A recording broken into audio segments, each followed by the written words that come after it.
Hello guys, welcome backs to Sneha audio novel YouTube channel. இன்றைக்கி நம்ம பார்க்க போகிற கதை ஆதித்யனின் ஆயுள் கைதி அவள் எபிசோட் 8. இந்த கதையை வாசிப்பது நான் உங்கள் ஆர்ஜே ஸ்னேஹா. கதைக்குள்ளே போகலாம் வாங்க.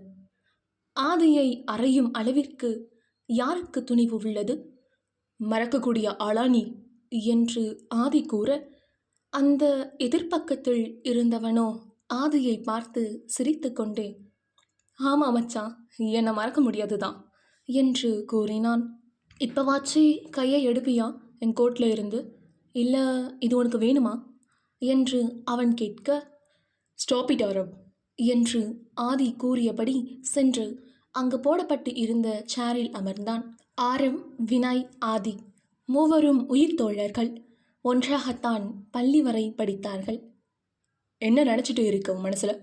தேவையில்லாமல் சைட்டில் எதுக்கு பிரச்சனை பண்ணிட்டு இருக்க என்று ஆதி கோபத்துடன் கேட்க, உன்னதான் மச்சான் நினச்சிட்ருக்க என்று கூறி ஆதியின் பிபியை ஏற்றினான் ஆரவ். பின், உன்னதான் பார்க்கவே முடியறதில்லையே, அதான் இப்படியாச்சும் பார்க்கலாம் சொல்லி. என்ன மச்சான் என்று ஆரவ் சொன்னான். எப்போ பார்த்தாலும் வெளியே உனக்கு நான் எதிரி, எனக்கு நீ எதிரின்னு சொல்லி வச்சுருக்காங்க. உங்கள் டேட்க்கும் எங்கள் டேட்க்கும் இருக்க ப்ராப்ளமில் நம்ம மாட்டிக்கிட்டு இருக்கோம். என்ன பண்ணுறது தேவ்? உனக்கே தெரியும்ல நம்ம எவ்வளோ திக் ஃப்ரெண்ட்ஸ் சொல்லி. ஆனால் இவங்க பிரச்சனையில் நம்மளால் பேசக்கூட முடியலடா. இப்படி சண்டை போடுற மாதிரி தான் மீட் பண்ண முடியும். அதான் உன் சைட்டில் எங்கள் ஆளுங்களை பார்த்துட்டு வர சொல்லி அனுப்புனேன். இப்போ நீயே வந்துட்ட பார்த்தியா என்று ஆரவ் சொல்ல, ஆதியோ அவனை பார்த்து தலையசைத்து, ஒன்றும் சொல்கிறதுக்கு இல்லை உன்கிட்ட என்று கூறினான். ஆமாம், அந்த ஆர்கே ப்ராஜெக்ட் என்ன ஆச்சு என்று ஆதி கேட்க, அதுதான் புரியலடா. ஃபைல் திருடி கேஸ் போட்டாங்க. அதுக்கு இப்போ இன்வெஸ்டிகேஷன் போயிட்டு இருக்கு. ஆனால் ஒன்று ஆதி, நெக்ஸ்ட் ஆர்கே ப்ராஜெக்ட் கண்டிப்பாக உனக்கு இல்லை எனக்கு தான் கிடைக்கணும்.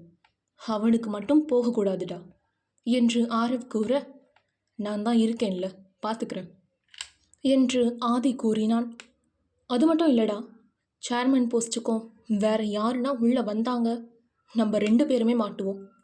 உன் டேட் சேர்மனாக இருந்தாதான் எல்லாம் ஸ்மூத்தாக போகும் என்று ஆரவ் சொல்லி கொண்டிருக்க, அப்பொழுது கதவை தட்டி பெர்மிஷன் கேட்டுக்கொண்டு உள்ளே வந்தாள் சாரா, ஆரவின் பிஏ. உடனே ஆரவ், என்ன சாரா இதெல்லாம்? நான் தான் பேசிகிட்டு இருக்கேன்னு தெரியுதுல்ல, கெட் அவுட் என்று கத்தினான். அப்பொழுது சாரி சார் என்று கூறிவிட்டு வெளியே சென்றாள் சாரா. அது அனைத்தையும் கவனித்த ஆதியோ, யார் இது புதுசாக இருக்கு என்று கேட்க, இன்டண்டா என்று சொன்ன ஆரவோ பிறவற்றை பற்றி பேசத் தொடங்கினார்கள்.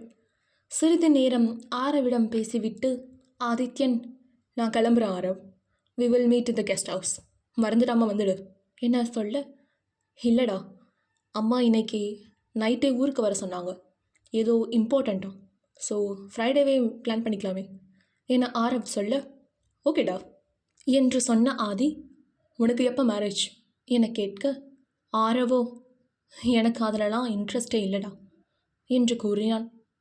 சரி ஓகேடா பாய் என்று சொல்லிவிட்டு அவனை கட்டி அணைத்து கொண்டு பாய் என்று சொன்ன ஆதி கதவை திறந்து கொண்டு மீண்டும் கோபத்தை தத்தெடுத்தவனாக அந்த ஆஃபீஸை விட்டு வெளியே சென்று தன்னுடைய காரில் அமர்ந்து கொண்டான். டிரைவர், கார் ஆஃபீஸ்க்கு விடுங்க என்று ஆதி கூறியவுடன் அந்த டிரைவரும் காரை அவனுடைய அலுவலகத்திற்கு முன் சென்று நிறுத்தினார். வானுயர்ந்த கட்டிடம், Aditya Dev groups of company என்ற பெயர் பலகையை தாங்கி கம்பீரமாக நின்றது. அதனுள் அவனுடைய கார் வழுக்கிக் கொண்டு சென்று நின்றது. அதிலிருந்து தன்னுடைய பூட்ஸ் அணிந்த கால்களை வைத்து இறங்கிய ஆதியோ வேகமாக உள்ளே சென்று லிஃப்டில் ஏறி அவனுடைய அறை இருக்கும் தளத்திற்குள் சென்றான். அங்கு லிஃப்ட் திறந்தவுடன் அவனுடைய பிஏ ரிஷப் அவனுக்காக காத்து கொண்டிருந்தான். ஆதியோ வேகமாக நடக்க அங்கு இருந்த ஊழியர்கள் அனைவரும் அவனுக்கு வணக்கத்தை தெரிவித்தனர். அதை எதையும் கண்டு கொள்ளாத ஆதியோ அவனுடைய பிஏவை அழைத்து கொண்டு அவனுடைய அலுவலக அறைக்குள் நுழைந்தான். அங்கு வந்த ஆதித்யனின் பிஏவோ, சார் இன்னைக்கு ஷெட்யூல் என்று அவனுடைய ஷெட்யூலை பற்றி விளக்கிக் கொண்டிருந்தான். அப்பொழுது ஆதியோ, ஆர்வி கன்ஸ்ட்ரக்ஷன் ப்ராப்ளம் சால்வ்ட், இனி நம்ம சைட்டில் எந்த பிரச்சனையும் இருக்காது என்று சொன்னவன், இன்னைக்கு இருக்க மீட்டிங் பற்றி சொல்லு ரிஷப் என கேட்க, அதற்கு ரிஷப்போ, yes sir, morning 10 o'clock foreign client கூட ஒரு மீட்டிங் இருக்குது பாஸ், இப்போவே டைம் ஆகிடுச்சு என்று சொல்ல, ஓகே என்ற ஆதியோ மீட்டிங் ஹாலுக்கு கிளம்பினான். இப்படி ஆதித்யன் தொடர்ச்சியாக 5 மீட்டிங் அட்டன் செய்த பிறகுதான் அவனுடைய அறைக்கு வந்து அமர்ந்தான். பிரிங் மீ அ ஜூஸ் என்று கூறிவிட்டு அவனுடைய மேசையுள் தலையை சாய்த்தான் ஆதித்ய தேவ். அப்பொழுது கதவை தள்ளிவிட்டு உள்ளே நுழைந்தான் ஆதித்யனின் உயிர் தோழன் வினய். ஹே மச்சான், என்ன கல்யாணம் ஆனதும் கண்டுக்கவே மாற்ற, அப்படியே என்னை மறந்துட்ட பத்தியா? ஆரவ மட்டும் போய் பார்த்துட்டு வர. புரியுதுடா, என்னெல்லாம் உன் கண்ணுக்கு தெரியல என்று வந்தவுடன் பேசிக்கொண்டு இருந்தான் வினய். வினய், என்னால் முடியலடா, விடுடா என்று ஆதி கூற, என்னதே நேற்று தான் கல்யாணம் ஆச்சு, அதுக்குள்ளே டயர்டாகிட்டியா என்று வினய் கேட்க, அங்கு இருந்த பேப்பர் வெயிட்டை தூக்கி வினய் மீது எறிந்தான் ஆதி. அதை எதிர்பார்த்தவனாக சற்று நகர்ந்த வினையோ, என்னடா இப்படி என்னை கொல்ல பார்க்குற?